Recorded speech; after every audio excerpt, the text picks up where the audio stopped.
اور ید کہہ کر خدا نے جو مراد لیا وہ ترجمے میں ظاہر نہیں. تو جب مراد الہی ظاہر نہ ہو تو اس آیت کو آیت متشابہ کہتے ہیں. متشابہ کیونکہ اللہ کی مرضی معلوم نہیں, اللہ کی منشا معلوم نہیں, رب کی مراد معلوم نہیں. لفظ معلوم, ید پر میرا ایمان, کیونکہ یہ قرآن میں ہے. اللہ ہاتھ پیر سے پاک ہے, یہ میرا ایمان. لیکن ید ہے, یہ ہے قرآن. نہ ہم قرآن چھوڑیں گے نہ ایمان چھوڑیں گے. تو ہم یہی کہیں گے کہ ید کا جو ظاہر ہے خدا کی مراد نہیں ہے, اور ید کہہ کر خدا نے جو مراد لیا وہ ترجمے میں ظاہر نہیں ہے. یہ آیت متشابہ ہے, اور متشابہ کے بارے میں متفقہ فیصلہ یہ ہے کہ اسے عقیدہ بنانا جائز نہیں. ہمیں جب اللہ کی مراد معلوم نہیں تو عقیدہ کیا بناؤ گے؟ منشاء ربانی معلوم نہیں تو حکم کیا لگاؤ گے؟ آیات متشابہات تلاوت کریں گے, ایمان رکھیں گے, اس سے عقیدہ نہیں بنائیں گے, کیونکہ ہمارے نزدیک مراد الہی ہم پہ ظاہر نہیں ہے. مثلا اللہ نور السماوات والارض مثل نورہ کمشکۃ فیہا مصباح, المصباح فی الزجاجہ. اللہ زمین و آسمان کا نور ہے. اللہ نور السماوات والارض, اللہ نور ہے. اچھا, اللہ بے مثال ہے کہ نہیں؟ اللہ کی ذات, اللہ کی صفات, اللہ کا نور ہونا یہ عقیدہ ہے, یہ ایمان ہے. تو جب اللہ کا نور بے مثال تو قرآن نے کیسے دے دیا مثال؟ مثل نورہ,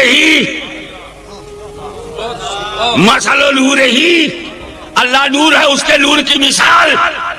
اللہ کا نور بے مثال اور قرآن دے رہا ہے مثال.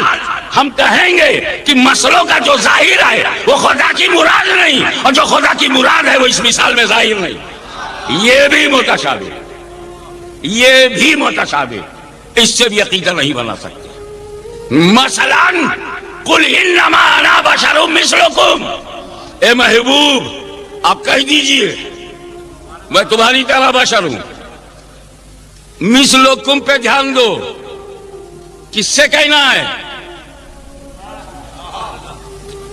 ارے بابا, جو بات میں ہندوؤں سے کہوں گا وہ تم سے کیوں کہوں؟ ان سے کہوں گا اے ہندوستانی ہندوؤں بت پرستی چھوڑو. تم سے کہا کو کہوں؟ تم تو چھوڑے بیٹھے ہو. بہت ضروری ہے یہ جاننا کہ مخاطب کون. استاد العلماء علامہ سید حسین الدین صاحب کی صورت میں تو ہمارے پاس پورا دارالفتہ بیٹھا, اسلامی کتب خانہ, چلتا پھرتا کتب خانہ.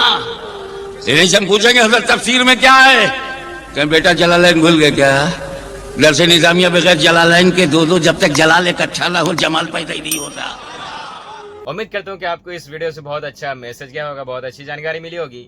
اور آپ کو ریئیکشن ویڈیو دیکھنا کیسا لگتا ہے کمنٹ میں ضرور بتائیے گا. چلو ملتے ہیں پھر کسی نیکسٹ ویڈیو کے ساتھ, جب تک کے لیے بھائی اللہ حافظ, دعا میں یاد رکھنا.